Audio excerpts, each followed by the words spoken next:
Assalamualaikum warahmatullahi wabarakatuh. Sahabat beriman.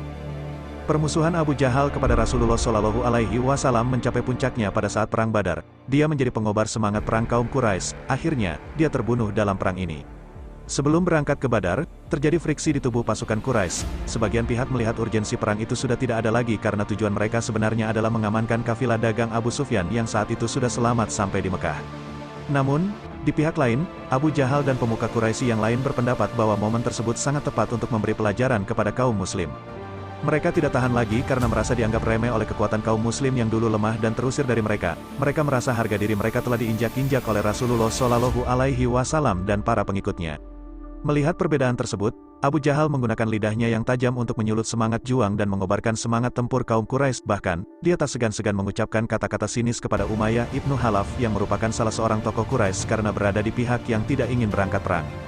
Beberapa waktu sebelum berangkat ke Badar, Abu Jahal bersama Uqbah ibnu Abi Mu'aid sempat menyambangi Umayyah. Abu Jahal datang membawa celak dan pemalitnya, sedangkan Uqbah membawa tempat kemenyan dan api. Abu Jahal dan Uqbah tak menyia-nyiakan kesempatan itu untuk memantik semangat berperang Umayyah dan membuatnya berbalik arah. Setelah menaruh perapian kemenyan itu di hadapan Umayyah, Uqbah berujar meledek, "Abu Ali, pakailah perapian ini karena engkau perempuan." Abu Jahal pun tak mau kalah, dia juga berkata dengan sinis, "Bercelaklah, Abu Ali, karena engkau perempuan." Tersulut dengan ejekan Abu Jahal dan Uqbah, Umayyah pun langsung minta dibelikan unta yang paling baik untuk digunakannya berangkat ke medan perang. Abu Jahal pasti tidak menyangka bahwa keberangkatannya ke medan perang Badar merupakan malapetaka besar dalam hidupnya.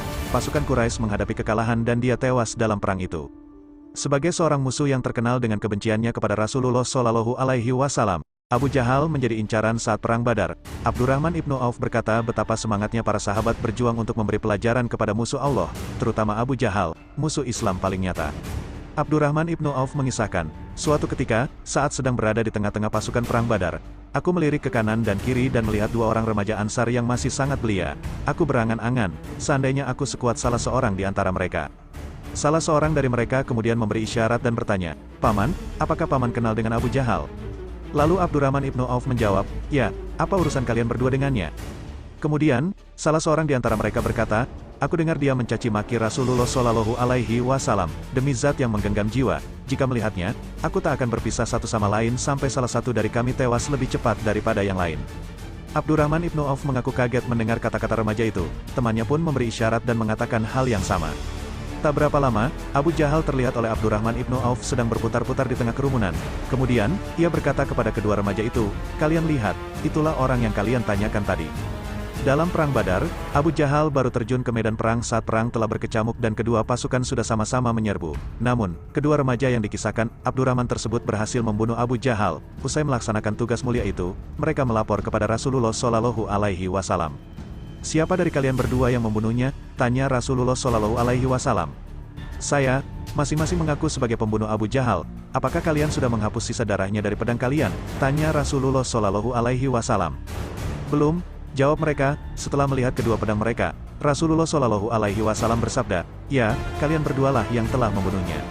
Dalam riwayat lain, disebutkan bahwa ayah dari Mu'az ibnu Amr, Amr ibn Jamu al-Ansari, berhasil membunuh Abu Jahal. Oleh karena itu, Rasulullah Shallallahu Alaihi Wasallam menyerahkan harta rampasan dari Abu Jahal kepada Amr ibnu Jamu.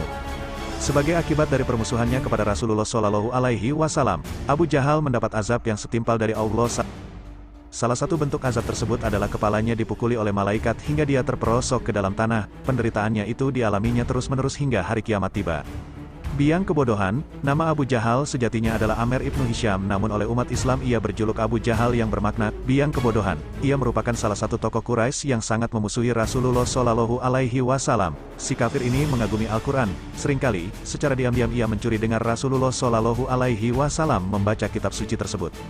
Dalam Sirah Nabawiyah disebutkan bahwa sebelum masyhur sebagai Abu Jahal, sebutannya adalah Abul Hakam, maknanya, sosok bijaksana. Pada masa Islam ia dikenal sebagai sosok yang kejam, bengis, dan bertangan dingin. Sumayyah adalah salah seorang sahabat Rasulullah Shallallahu Alaihi Wasallam yang merasakan kekejamannya hingga dia meninggal dunia. Nasab dan silsilah Amr ibnu Hisham ibn al-Mughirah adalah nasab yang dimiliki oleh Abu Jahal. Lelaki yang awalnya bergelar Abu al-Hakam ini merupakan salah satu tokoh kuat di kalangan Quraisy yang berasal dari Bani Makhzum. Wallahu alam bisawab. Semoga kajian kali ini bermanfaat. Lebih dan kurangnya mohon dimaafkan, yang benar datangnya dari Allah Subhanahu wa Ta'ala, khilaf atau kekeliruan itu datangnya dari saya pribadi sebagai manusia biasa. Sampai ketemu di kajian seru yang penuh makna selanjutnya, saya akhiri. Wassalamualaikum warahmatullahi wabarakatuh.